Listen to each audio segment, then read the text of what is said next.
God bless football, Billy Gill. God bless football, Mikey A. God bless football, Fuentes. God bless football, Stugotz. It was a big weekend in both college and the NFL, and it's a big week for football, Billy. It is a very big week. You have deadline day coming up tomorrow, and of course you have Selection Tuesday, college football. How about that? I mean, it's a big week. It is a big week. It is. But all the talk before we turned on these microphones and the cameras was about the Dolphins. Yeah. Everyone is upset. Well, no, that's not entirely true. We also said that the Jets were right back in it. Right, but Jordan Poyer is someone that... Because of the Dolphins.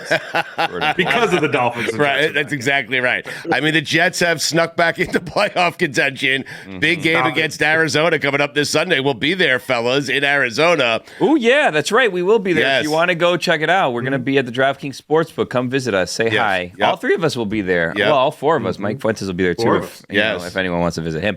But I'll be there. Stugotz will be there. Mikey A will be there. Fuentes will be there. It'll be a good time had by all. And by the way, if you're not in the Scottsdale, Phoenix area and you want to check it out, we're going to be live on YouTube. So you can watch it that way too. All right, that Jet game feels like it was played a month ago. But the Dolphins played the Bills yesterday. Billy, Josh Allen, I think, is 15-2 in his career against the Dolphins, something like that. He's very good against them. Yeah. He is certainly an MVP candidate.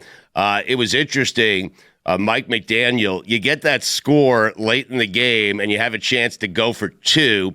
And it's interesting to me that the Dolphins did not. I thought they should have. I thought they should have went for the win right then and there. I had a feeling that they weren't just because of how much time was left on the clock. Because, like, you knew they were going to get a chance to kick a field goal regardless. It wasn't like, hey, there's 15 seconds. We could win it here. And if they pull off something miraculous, then they beat us. It was basically they have enough time to go far enough for a field goal. If you miss this, you've lost the game anyways, and they'll just take a knee. And, like, Dolphins hung with the Bills yesterday. They ended up losing the game, right? But in a situation like that where towards the end it was a shootout, they're just going back and forth scoring. Yeah. You kind of feel okay about your chances in overtime.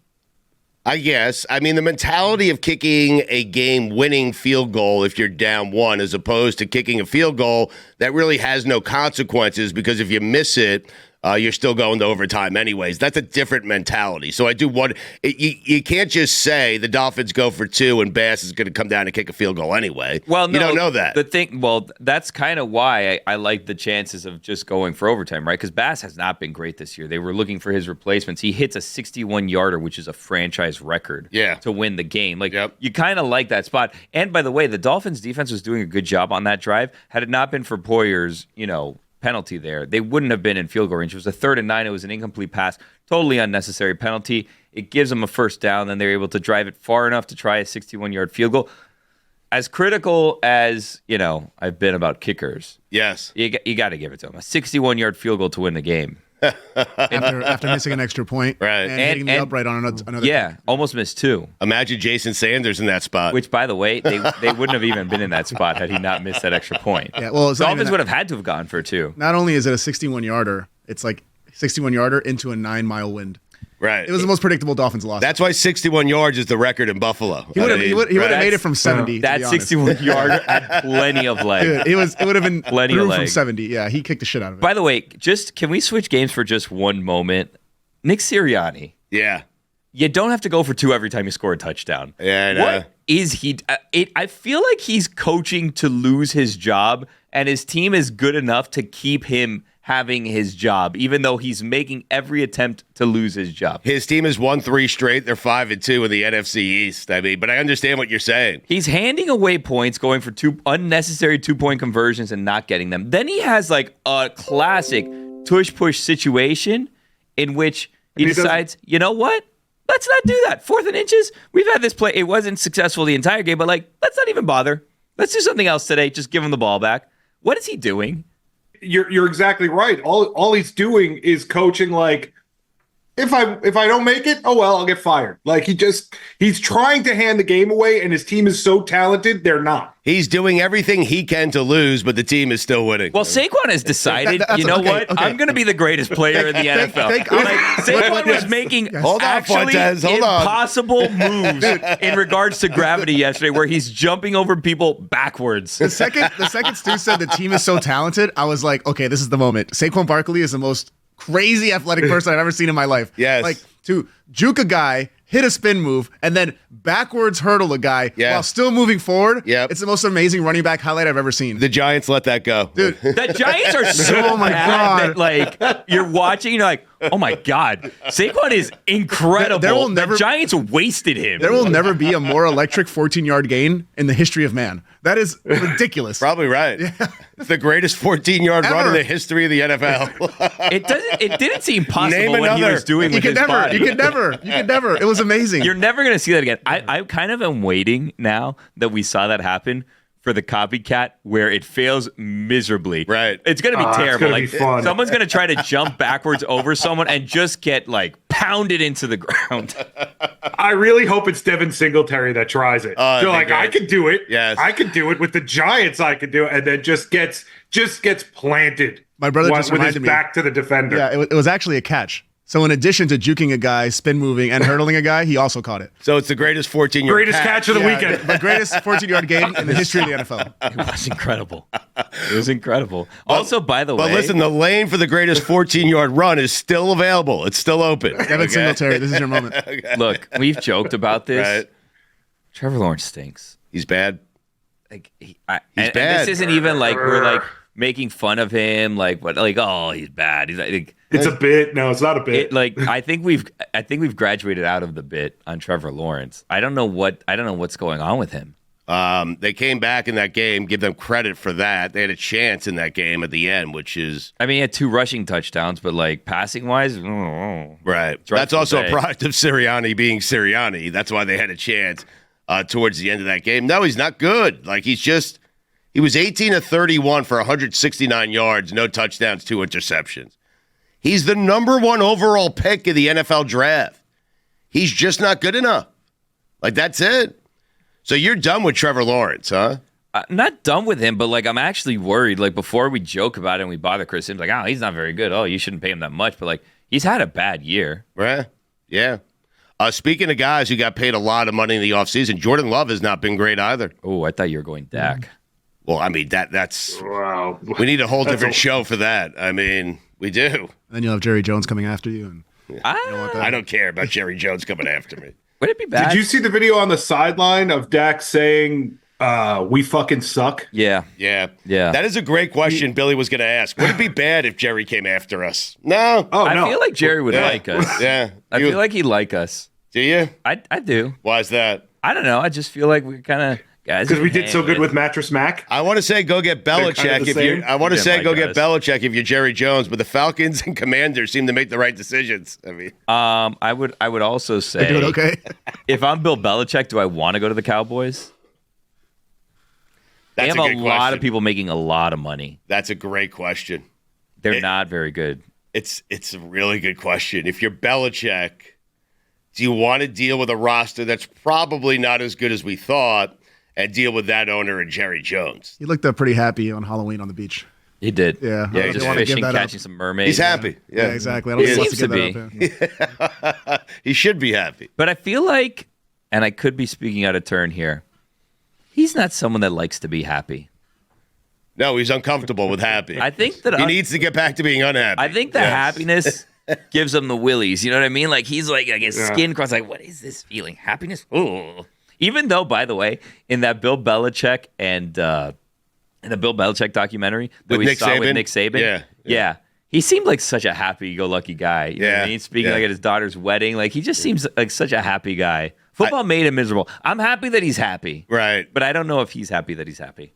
But I think Does that make happy. sense?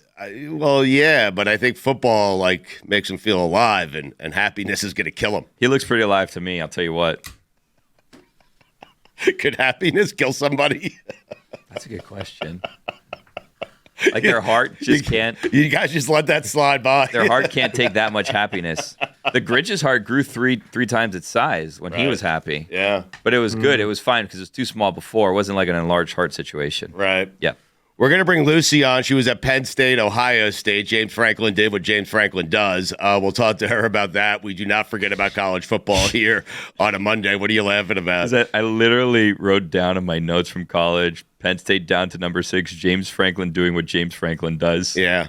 I've taught you well. He's screaming at his fans, asking them their names when they're criticizing him leaving the field. Receipts. I love that. What's he going to do with that? Yeah. Right. Report that person to someone? I don't know. The funniest thing is the kids he was yelling at, they had like the Peaky Blinders hats on. Yeah. So I don't know why that made it so funny to me. So this is the downfall of the 12-team playoff is James Franklin will be rewarded for that loss because the schedule the rest of the way is easy and Penn State's still going to get into the playoff.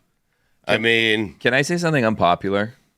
I'm over the Keegan-Michael Key, James Franklin impression. Oh, yes. Like, fine. You did it once. Okay, you look like James Franklin. We're going to keep, every year we're going to do this. Every time Penn State has a big game, he's going to come in. He's going to talk like him. Like, enough. Feels forced now. Yeah.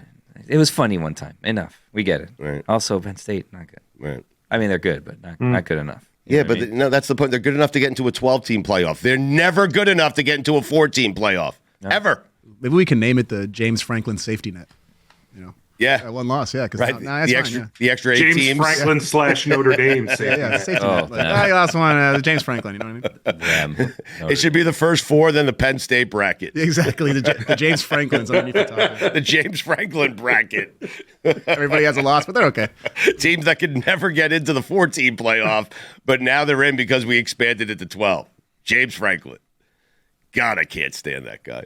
Anyway, the Packers-Lions game, Billy. I thought it was so funny how big of a deal they were making that the Lions were playing their first game outdoors. In the rain? Yeah. Jared Goff, 2 gloves. Like Dan Campbell and that team cares about playing in the rain and the wind. They did that in Green Bay without their 2 best defensive players. Yeah. That is amazing. They're a juggernaut, man. I completely forgot that Aiden Hutchinson got hurt. Like, I forgot about that. You just reminded me. He's out for the year. Yeah, you just reminded me that happened because they haven't missed a beat since. Like, it's unbelievable. Best team not named the Kansas City Chiefs. They might be better than the Kansas City Chiefs. They are better than the Kansas City Chiefs. Wow. Depends if they lose tonight. Huh. Chiefs lose tonight? Okay. You think that this Chiefs team is better than the Lions team? You mean the undefeated Super Bowl champions? Yeah. Chiefs and Lions right now. 100%. You're taking the Lions? Taking the Chiefs. Oh, you are? Until proven different. Yeah. I think the Lions might be the best team in the NFL. I also will be surprised if they end up in the Super Bowl. Yeah. That's fair. Wow. That is fair. It's crazy. God bless football.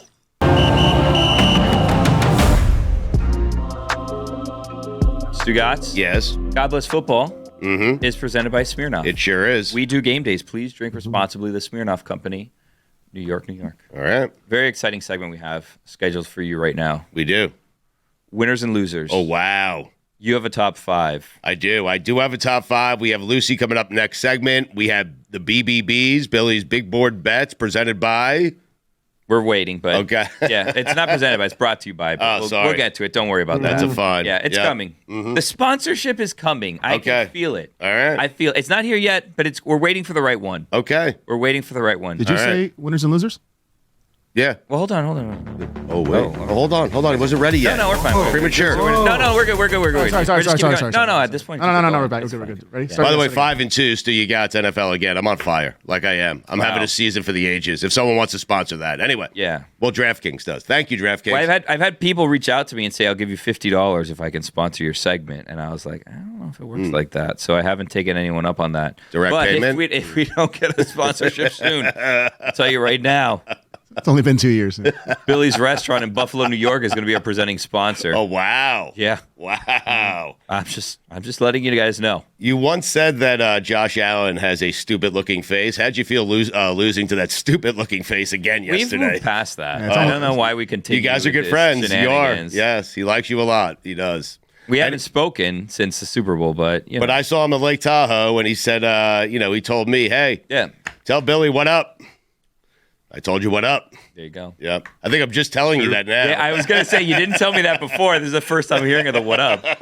Do me a favor. Yeah. Tell him to say what up back. Next time I see him. Yeah. I will. Let him know. All right. Winners and losers? Give him actually go in for like a handshake and then like a hug. Oh, you think you'll get the hug this year if we see him at the Super Bowl? Who, me? Yeah.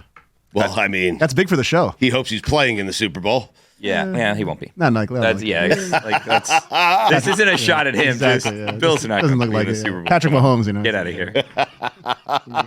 That's not controversial. Against the Lions? That's not good. Lions-Bills Super Bowl is an actual impossibility. Right. It's more likely that I dunk on a 12-foot rim than that Super Bowl happens. He'd be perfectly fine. Your buddy Josh, who you haven't seen or spoken to since the Super Bowl, he'd be perfectly fine with you criticizing the team, saying they're not going to make it to the Super Bowl.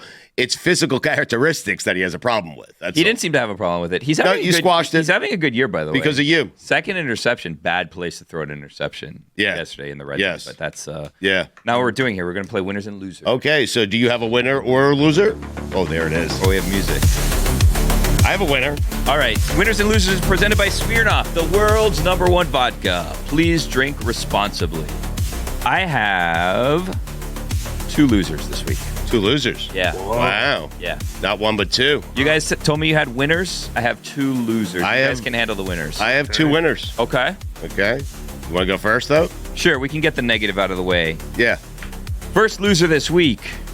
AP voters, because after this week, nobody cares what they think. This is the last week of AP voters being relevant in terms of college football rankings. It's a big loss. Yep. Yep. Big L for the AP voters. They had a nice little run, but it has come to an end because tomorrow we find out the real rankings that matter. Yes.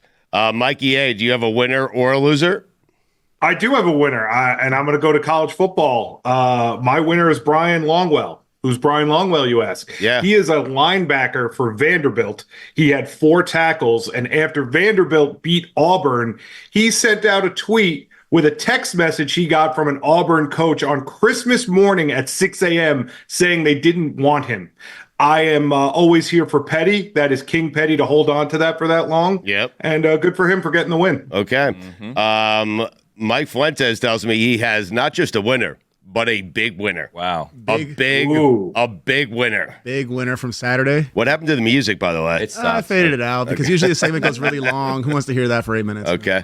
So my big... Me. Yeah. It's not a bad song. I like it. Yeah. Put it back on. Okay, hold on a second. There you go. There you go. Oh, it's at a low point. Anyway. Oh, actually, right. I muted it. So anyway. Well. Big winner from Saturday. Jason Kelce. Huh. Smashed a kid's phone and the internet universally loved him for it. Wow. Yeah. Why did he? I saw the story. Why did he smash the kid's phone? Do we know? Because they were going and they were talking crap to him, and then they threw a slur at him, and then he grabbed the phone and he threw it on the ground, and then he threw the slur back at him a couple times, which wasn't great, but he smashed the phone. I was thinking about it, like, he's rich enough where he can just buy anyone new phones, right? But I would imagine there's more of a cost to it than just that. Like, I don't think he can just buy the guy a phone and that's it. Story's over. I don't think he was working the game, so I'm pretty sure. I don't understand why he was at the game because it was the Penn State game because he did the McAfee kick. Like, he was just kind of hanging out at a college game, it felt like. And he was walking around with a 12-pack of beer. Yeah. So he might have been drinking a little bit, and then he was getting peppered by people. He had the situation where he's holding the beer, like the case of beer as he's walking. Right. And in the same hand, he was also holding his open beer. Huh. He has huge hands. Well, yes. Played center in the NFL. And somewhere in between here and there, this kid thought it was a good idea to shit talk this massive man who used to push other massive men around in like one of the world's most violent sports, and he thought nothing was going to happen. Can I tell you something? Yeah. And this is I'm casting a wide net here. And I feel like we may get pushback from this.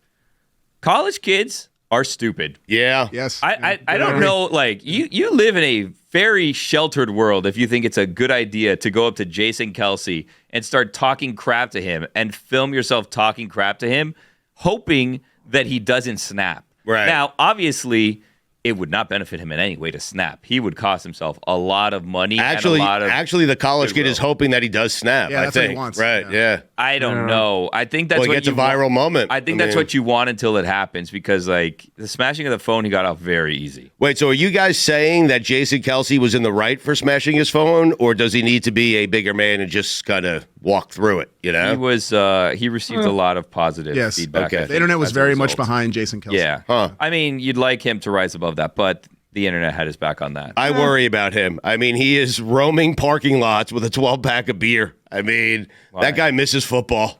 I don't think he misses He doesn't know what to do with himself. I don't think he misses football at all. He's just going to see games? I think he's just having the time of his life. All right. I have another loser. You want another loser? I have a winner first. You want that? Yeah, go. I have a winner. My winner is the New England Patriots. That was a great loss yesterday. When you get to draft time, you will look back. You're playing the Titans. You will circle that game. You found out something about your team. They're tough. You found out something about your quarterback, Drake May. Maybe, Agile. maybe not. I'm leaning more towards maybe. I think Drake May has moments. I'm not convinced he's great yet. Okay. I mean, he had some moments yesterday, but I think he could be a very good quarterback, and the Patriots, by losing, were my big winner. Okay. When you say you're going to look back at the calendar and you circle that game, why? When you get to the draft and you're drafting ahead of the Titans because the Titans, won that game, that will be a moment where you circle it and say that was a good loss. Are the Titans going to be looking for a quarterback again? Are they are we done with Will Levis? He's had injuries, but they're playing Mason Rudolph. But this is not a good quarterback class, right? We don't think. We have no idea. You have Shedeur Sanders, you have Cam Ward, and you have Ewers. Listen, people aren't high, right? But I've seen quarterback classes where people are not high in the class, and turns out to be pretty good. Listen, if Todd McShay tells you there's two, listen to Todd McShay. Yeah, and so can you. He has a new podcast. Go check it out. He does. Well done by you. Yeah. So you have another loser, huh? Todd Talk. It's called. Yeah, it's not called that. Todd Talk. The Toddcast. All right, ready? Here is my other Club McShay. Here's my other loser this week. That was my favorite. People who took Tua's over 243 passing yards prop bet. Why is that? It is a very good and specific question. It is because with 5 seconds left in the game, Tua had 254 passing yards. He was over the 243.5. However, they were down a score. They only had about 5 seconds left. So Tua passed it, and then it was passed back to Jaden Waddle, and Waddle ran 24 yards in the wrong direction. Yeah. So Tua went from 254 passing yards to about 230 passing yards, and if you had the over, you then lost the over on a negative 24-yard passing play. Yeah. Interesting. Are you worried that the Dolphins might trade Tyreek Hill deadline day? Maybe. They'd be crazy to do it. I'd be okay with it. What are you going to get for him? I guess is really the question. Does Tyreek Hill still get you, a first-round pick? He's not been probably not great this year. Second or third? Well, he hasn't, but Tua's been out. So Tua's been good the last 2 days or the last 2 games, but their defense has not been good. What do you think the score of that game is if Skylar Thompson is playing quarterback? Oh my God! The score of that game? I'm just trying to lend it to his value because he is so valuable to that team. I think they score 6 points. I wouldn't be able to tell you because they lose by a little less. Yeah, not a little less. I wouldn't even be able to tell you because I wouldn't have watched it. Yeah, the games were pretty unwatchable when Tua was out. They were. And by the way, going into that game, I expected a loss. I didn't think that anyone thought that the Dolphins were going to beat the Bills, right? So, the fact that they hung in there, I thought was good. It's a lost season. I don't think that I'm going out on a limb and speaking out of turn saying this is a lost season for the Dolphins. It's just a matter of, if they trade Tyreek Hill, you've given up, and then what do you... You've given up on this set of players. On this experiment, yeah, and then what are you doing? I don't know. It's a good question. This is winners and losers. This took a very dark turn. Well, I have one winner, and I also have a top 5 before we get to Lucy. Yeah. Let's do that. My other winner, I felt good for this guy. I'm listening to the music still in my head, by the way. Okay, good. I'm not saying he played great. I just felt good for him because he's been through so much. Bryce Young, today, you're a winner. I'm with you. Yeah. I'm with you. I was rooting for Bryce. Yeah. Nice to see. Now he has as many wins as Andy Dalton. Also a game, by the way, the Panthers, come draft time, they circle on their calendar and say, why the fuck did we lose this game? Or win this game, excuse me. When you're picking 4th all of a sudden, you're like, right, yeah, man. Damn you, Bryce Young. Why are the Saints picking in front of us? We feel good for Bryce, though. By the way, Derek Carr, before the game, said, I'm not a savior. No shit, Sherlock. Dude. Derek Carr might be an executioner. We knew that. He might be an executioner with the position that he put Chris Olave in. Michael Thomas thinks he is. Poor Chris Olave. Oh, my gosh. that was we've bad. talked so much man. about the Tua situation. Chris Olave has had, I think, 5 concussions. 5 since 2020. Like, it's Crazy. It's really not good. That was scary yesterday. Yeah. And he was just in no man's land. By the way, when Tua took off running, it's one of the greatest. The worst decision I've ever seen. No. I have to tell you something. But one of the great calls in the history of broadcasting when Kevin Harlan, I think he said, "Oh no." And that's putting it lightly. Like the goodwill that Tua bought himself last week when he slid feet first, when he did it this week, you're like, okay, he's learned nothing. Like we're just gonna keep doing this. Right. Yeah. Well, I'm at a loss for words on that situation and the decision to go running and dive headfirst again. Help me navigate this, Billy, because I have top 5 NFL teams that have a good record, yet I have no idea if they're good. Lucy's coming up, and you have the BBBs. Should I save this for the last segment? No. Let's do a top 5 now. All right, you want the top 5 right now? I can't wait. I can't wait. All right, these are the top 5 teams that, despite having a good record, I have no idea if they're any good. Okay? Number 5. The Houston Texans at 6-3. I don't know. Yeah. Oof. What do you mean? They didn't look good on Thursday. They did not look good on Thursday, and they have the Lions coming up this week. Oh boy, Oof. I don't know. They're injured, but I know. Everyone is. They're injured, but also like CJ, I guess, isn't the guy. Yeah, but he's missing his top 2 weapons. Like, Yeah, Nico and Stephon Diggs. Nico might be coming back this week. Yeah, Big. But they play the Lions. 6-4. Yeah. I just don't know if they're good. They might be good. I don't know if they're good. Number 4, sitting at 6-2, the Pittsburgh Steelers. No idea. No idea. I lean Not a clue. towards they're not good, Same. but I don't know. I'll tell you what, they're not going to be in the Super Bowl. No, they're 6-2. Yeah. Number 3, at 6-3, the Atlanta Falcons. No idea if that team is any good. 0. Number 2. They're going to win the South, though. Probably. They're going to win the South, yes. I mean, they have what, a 2-game lead on the Bucks, anyways. Even if they tie them, Right. If the Bucks win tonight, they have a 1-game lead. If they lose, right. But they've lost. Right. Correct. Yeah. Yes. Number 2 here. Oh. They won last night. They are sitting at 6-2. The Minnesota Vikings. No idea. Justin Jefferson, good. Yeah. The rest of the team, no idea. Justin Jefferson. He's really good. Amazing. And number 1, and maybe, perhaps, we'll find out a little bit more about this team tonight. Oh, boy. But it's 7-0, the Kansas City Chiefs. Lucy, next.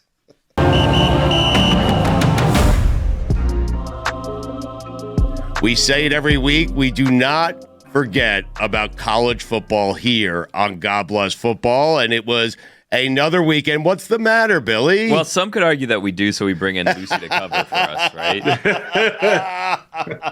Still counts. But at least we bring on Lucy. Yeah. I mean, Yeah. so Lucy was at Penn State, Happy Valley, it's an odd name for such a miserable place. But anyway, it just is. Happy Valley is unhappy. Have you been there? I have been there several times. Okay. No one's happy. I mean, it's in the middle of nowhere. It's freezing there. There's nothing to do. But anyway, Lucy, how was the experience at Happy Valley? It was happy until the game. It is very difficult to get to. It's like the most difficult place like that we've ever been, just because you're not able to really. You can fly in, but it's going to cost you your entire like savings to go into state college. What was weird is the weather was really nice, but also like really weird. So we had to get there really early for tailgates at like 7 a.m, and it was like 30 degrees and I was freezing. And then by game time, I had to go into the bathroom and take off my extra pair of pants because it was too hot. Oh, wow. That happened to me. What did you do with them? Because that happened to me one time. I was in Chicago, and it was the end of the year. Yes. And Chicago is like, I didn't know how brutally cold it was. So I was wearing layers, And then we went to one of the art museums, and I'm inside, and the heaters are on, and I'm sweating. I have like a flannel shirt on. I have 2 layers of pants. Yep. And then I'm just like walking around with a pair of pants in my hand through this museum. Right. I mean, Lucy, go ahead and expand on that, because I've been dealing with that my entire life. Until I moved down here, that was a Northeast thing. And like you're wearing a lot of layers, and then you get inside and you don't know what to do with the layers. I tend to overdo it for these games. This is not the first time this has happened to me. This is like the 3rd or 4th time this has happened. And it was freezing in the morning. In the morning, I was like, oh my God, I didn't do a good enough job. Like, I'm going to go buy a sweatshirt. I just went to the bathroom, and it was embarrassing because like there wasn't like a separate media bathroom. So like I knew that everyone who like walked past could see me taking off my pants in the stall. They probably thought like I pooped my pants or something, which like half the Penn State fans probably did at that game. Right. But so I took my pants off, and then I had to go put them back in the like media room and just hide them in the corner, because I was like, I want these pants. They're thermal tights. They're really helpful. But it was embarrassing because I walked in and immediately saw another media member and had to be like, oh yeah, these are my pants. Was it a dirty bathroom? Because like when I've had to change in public restrooms, men are filthy. There's mystery liquids on the floor of every stall, every urinal, everything. There's mystery liquids, and like, it's not a mystery. I can guess what it is, right? So like when I'm changing, I'm doing like the game where like my shoes are off, but I'm standing on my shoes in my socks, and I'm trying to kind of like move around and get it without my foot ever touching the floor. And then I'm like hanging things by like the belt loop on the little hook behind the door. It's a whole thing. Right. Like it's a whole thing. You don't want anything to hit the floor. I understand. Nothing can touch the floor except the bottom of my shoes. Right. Is it the same game for you? No. Oh. Normally women's bathrooms are nicer, but it doesn't apply at a college football stadium. Everybody's drunk. Everything's disgusting. All right. So hold on a second. FIU plays Penn State next year at Beaver Stadium. Should I make the trip up? No. Really? Unless you want to see it, you know? I kind of do. It's really cool. Yeah, it's a great atmosphere. No, it is. It's really a great atmosphere. The stadium is awesome. It's so beautiful. Yeah. You just have to be willing to like make a very long trek and journey. Yeah, Billy, it's 2 flights. It's a long drive. It's not easy. Like my school, I'm used to playing in like Conference USA stadiums. So like I like the opportunity, even if I this will be fun for you. Anticipate Yes. it might be a blowout. Yeah. I like kind of seeing the experience. Like I went to the Swamp to see FIU just get destroyed by Tebow. But you were at the Swamp, right? Yeah, no, it was cool. I like the Swamp. I don't know where Lucy ranks the Swamp on her rankings of stadiums. For me, it's a really cool experience, the Swamp. Right. But also, like, again, I go to Conference USA stadiums. So, Lucy, do you have a stadium ranking? Do you have that? I could probably come up with it right now. Okay. Well, would the Swamp, is it fair to say the Swamp would be in your top 5 or top 10? Because I love that. Just the stadium, Lucy, not the tailgating, just the stadium itself come game time. Yeah, I actually think it would. I like the way the stadium is set up, and it's very old, and it's, very like creaky, but like I like that in a stadium. Beaver Stadium is pretty similar, where they're both pretty old. Yeah. But there's so much history with it, and it's set up in a great way that traps all the sound, and like the whole environment is it's very swampy, and they capture that, which is why they call it the Swamp. Who would have thought? I would put it in my top 5, maybe towards the lower end. Really? But yeah, it's a great stadium, and I loved my time there. It's the best in Florida by far. Oh, easily. Yeah. Well, it's not dope. For sure. It's not. I'm It's certainly not Miami's. I'm surprised just because like I feel like I was wondering if it's even in your top 5 SEC stadiums. We haven't been to a lot of them, so it kind of takes some of that stuff away. Neyland is awesome. It's really cool, and it feels really, really large. What I like about the Swamp is it is very large, but it doesn't necessarily feel like that, which is what I prefer in a stadium. Where, like, I think the most overrated stadium in college football, and I'm so sorry people are going to get mad, the Big House is incredibly overrated. Yes, I agree with you. It's huge. Yes. It's huge, and you can't trap the sound, so it doesn't feel as loud. Does it not have character? It doesn't really, it's like fine. Like there is some character there because there's a lot of history and it's Michigan, it's the Big House, and like you have the whole like it's the largest stadium in the country. Like there's all these sort of things that go with it, but it's just kind of quiet, which I'm not blaming on Michigan fans. I'm just blaming on the architecture of the stadium. No, she nailed it. There's 100,000 people there and it's silent. It doesn't hold sound. It's weird. And so I'm with you on that. Yeah, I've been there and I didn't like it. It was overrated. Beaver Stadium is slightly smaller, and it's just a complete world of difference. It's incredibly loud at Penn State, and it's a lot taller, so the sound gets trapped, where Michigan just goes so far out that it doesn't feel nearly as big as it is. We'll get to Lucy or Goosey in just a second here, but tomorrow is a big day in this country. It is the committee, the selection committee, announcing the 12-team playoff, their rankings. So, Lucy, I am wondering, what are you expecting from this committee here? Are you expecting them to kind of really delve into teams, their schedules, their records, injuries, all that? Or are they just going to look at no loss, one loss, two loss, and do it that way? I think they're not going to look at either of those things. I think they're going to look at the logo of the teams that they're deciding. Great. Well, listen, I'm good with that. Yeah.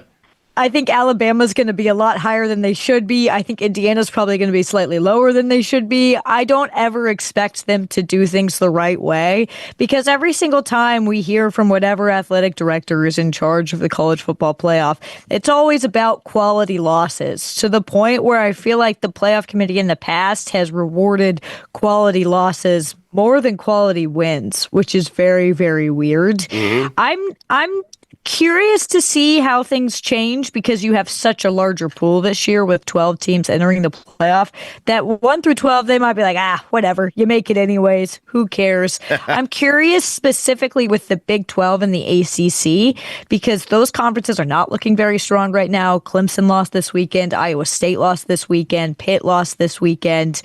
There's a lot of Kansas State lost this weekend. There's a lot of sort of moving parts with those two conferences. And I think the big question going into sort of the playoff rankings and eventually the playoff decision is how many teams from the Big 12 and the ACC make it, because I think it could be as low as one per conference. Wow.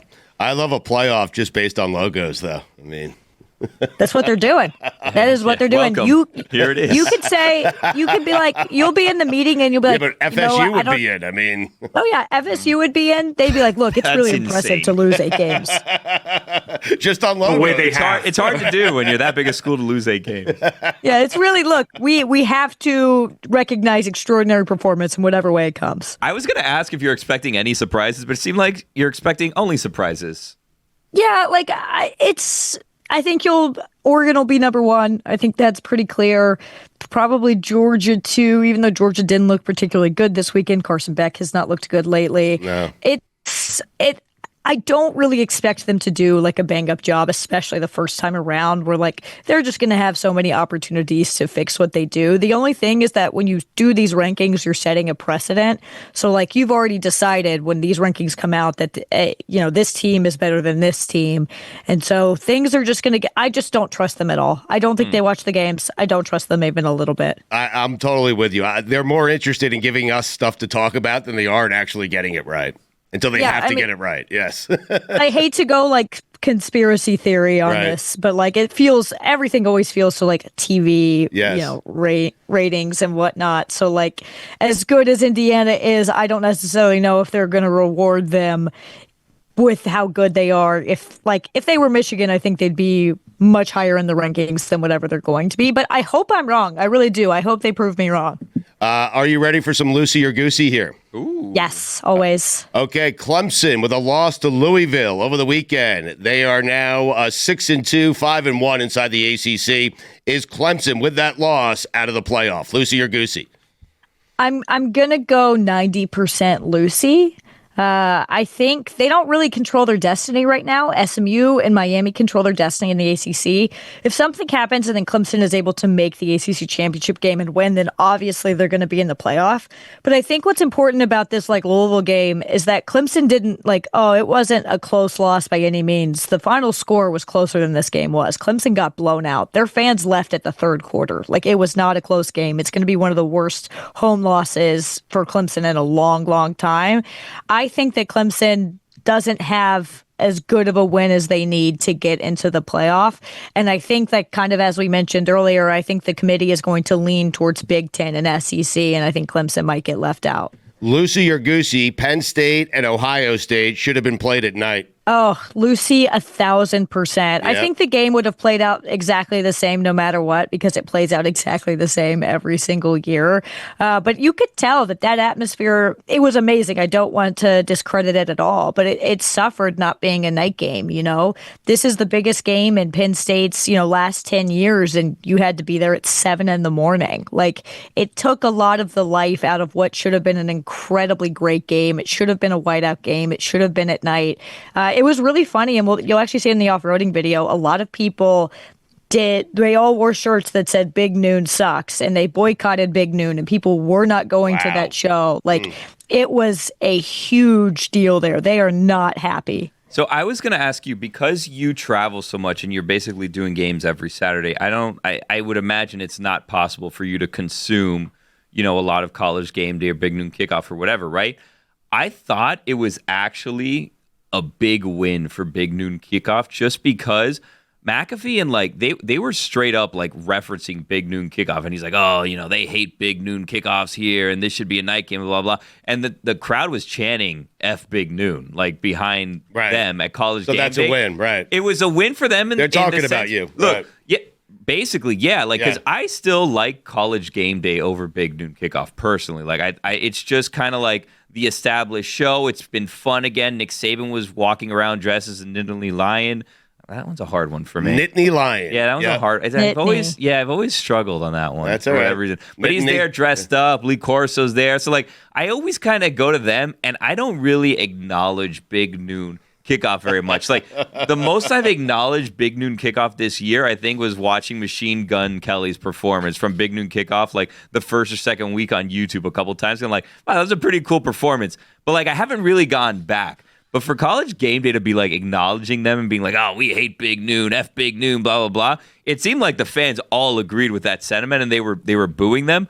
But the fact that they acknowledged them for me was wow, that's good for them. Yeah. I think something that I don't know if they touched on it at the broadcast, those setups were really close to each other. Were they?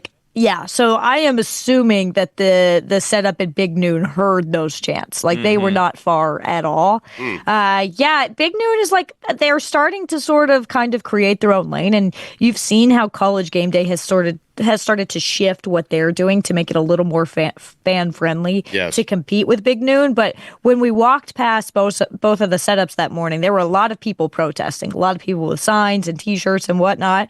But I noticed that Big Noon had a lot of people outside, basically being hey, we have a raffle. You can win $5,000 if you come to Big Noon. Please come to Big Noon. Please come to Big Noon. They were begging people to go into that pregame show, but they were right next to College Game Day, so they could see all the people leaving to go to Game Day, which we went there really early. It was still hours before the show started, but the Game Day crowd was 30 times as large as Big Noon. This is a sad day for Big Noon Kickoff. They're paying fans to go in. That's a terrible joke. Well, it was really sad. By the way, but I get it. Yeah. Big winner, whoever is making Travis Hunter's decisions in terms of appearances, because they were off this week and he was on both College Game Day and Big Noon Kickoff. He was just at the game doing interviews. That's how you do it. Yep. In this day and age. Lucy or Goosey, despite James Franklin doing what James Franklin does, unfortunately, Penn State will still make the playoff. Lucy. Yeah. So Lucy. I know. Couldn't I hate be more this. Lucy on this. I know. I saw the ESPN graphic, the little playoff simulator, and it was with a loss, Penn State still has a 77% chance of making the playoff. That was my fear, Lucy. I told you at the beginning of the year, but I have turned on the 12-team playoff. I do like it, but all it's doing is rewarding guys like James Franklin. Well, when James Franklin loses another big game, it'll be a little bit funny. So at least we'll have that. But there's Penn State doesn't really have any crazy game left on their schedule that I think could really trip them up, but also nothing that could really solidify them as just a really great team. Right.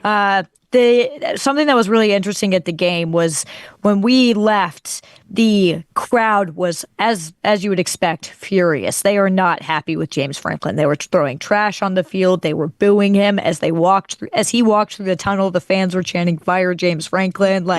They are not happy campers. So even if he makes the playoff, he does have kind of a crazy contract. So I don't assume they're going to fire him. But that seat is toasty and fiery. And if they lose in the first round of the playoff in a close game, which seems inevitable at this point, James Franklin he's going to be in a tough spot.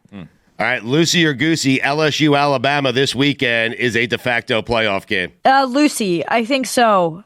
Things are a little weird in the SEC right now. Actually, incredibly super duper weird, which is awesome. That's never really happened in the recent memory where the SEC has been this competitive. Alabama already has 2 losses, and we will see a 3-loss team make the playoff. Like that just is going to happen. LSU also 2 losses, one really bad one to Texas A&M, who got destroyed last week. The winner of this game will most likely make the playoff, barring something crazy happening. But this is a playoff elimination game. Both of these teams really need to win. I don't know what's going to happen. I don't know if these teams are good. I know it's week 9, week 10. I probably should know. No clue. They don't know either. I think this is our 3rd game on Alabama's schedule that we have labeled on this show a de facto playoff game. And I think they're 1-1. We've been right every time. Yeah, we have. All right, last one for you, Lucy. We'll get you out of here. Lucy or Goosey, this weekend is a must-win game for Lane Kiffin. Who are they playing this weekend, Georgia? They play Georgia, yeah. No. Just in terms of playoffs, I mean. Just in terms of the playoffs, I'm sorry. I think they're already out of the playoff. Really? Yeah, with a loss to LSU is not a bad loss, but a loss to Kentucky is a terrible loss. That's a really, really bad loss. Yep. Kentucky's only SEC win of the season so far. I just think that they don't really have enough sort of kind of like backing behind them. They don't. Ole Miss isn't necessarily a brand name. I don't necessarily see an Ole Miss team making the playoff over a 2-loss Ole Miss team is not going to make the playoff over a 2-loss Alabama or a 2-loss LSU. If they win this game, then that might happen. I don't foresee that happening, but I also think it's important to note that like Georgia had DJ Lagway not gotten hurt, could have very easily lost that game to Florida. Yep, no and doubt. They were not playing well. Carson Beck has thrown like a million interceptions over the last few games. Their offense does not look the way they have.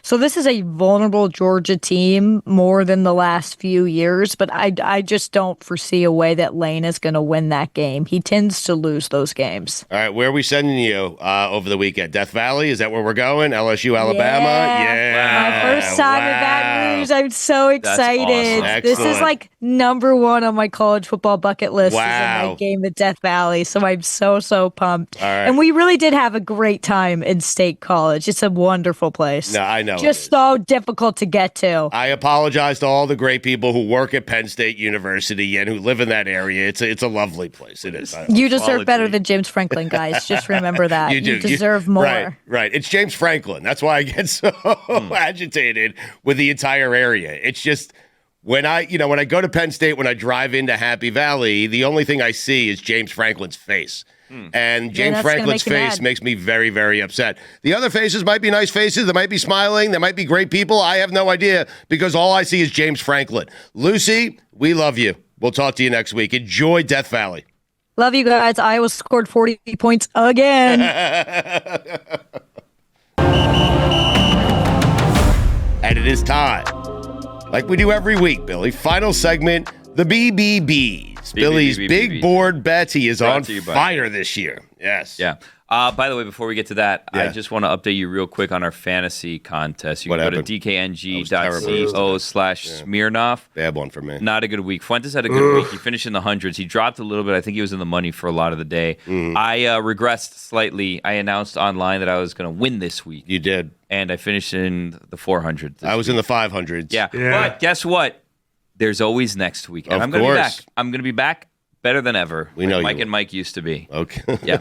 Okay. Anyways, here's my first Billy's Big Board bet brought to you by Pick, if you'd like it. Buccaneers at Chiefs. Chiefs -9. I don't know if the Chiefs are going to win this game by 9. That seems like a lot of points for the Chiefs. -9 is number 1?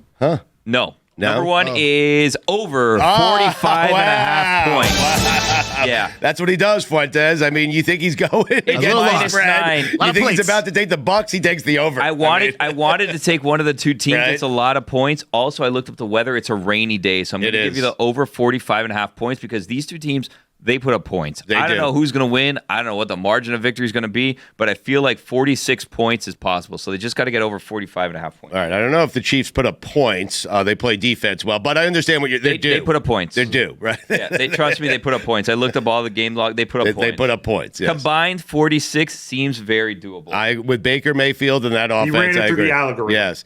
Baker will throw for 3 touchdowns, and he'll throw 3 touchdowns for the other team. Okay. So I'm with you. Yes. So here is my next one, and this one I was on the fence about, okay? I was trying to basically find Baker over half an interception, but I couldn't find it listed because this seems like an interception all over because, again, I looked up the weather. It looks like it's going to rain.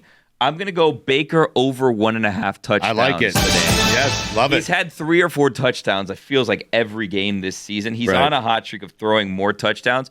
You don't know who he's going to throw it to because all his receivers are hurt, but you know he's going to throw it. Kate Otten. You do realize who he's playing against, right? I do. Our boy Spags. I mean, Yeah, but Mikey said it. Kate Otten. Take the Kate Otten overs. Oh, maybe that's a preview Kate Otten. for the final Billy Big Board bet. I mean, maybe there's a Kate Otten bet. And so, why was he talking about the Chiefs not winning by 9 points? My last one, Kate Otten, over 4.5 receptions. Yes! This is now Baker's guy. Over 4.5. Easy money on this one. So good. I was flirting with the over in yards for Baker too, but I don't know if he's going to get the over. Take the over in the touchdowns. So you're not taking the Bucks plus 9? No, staying away from it. God bless football. God bless football.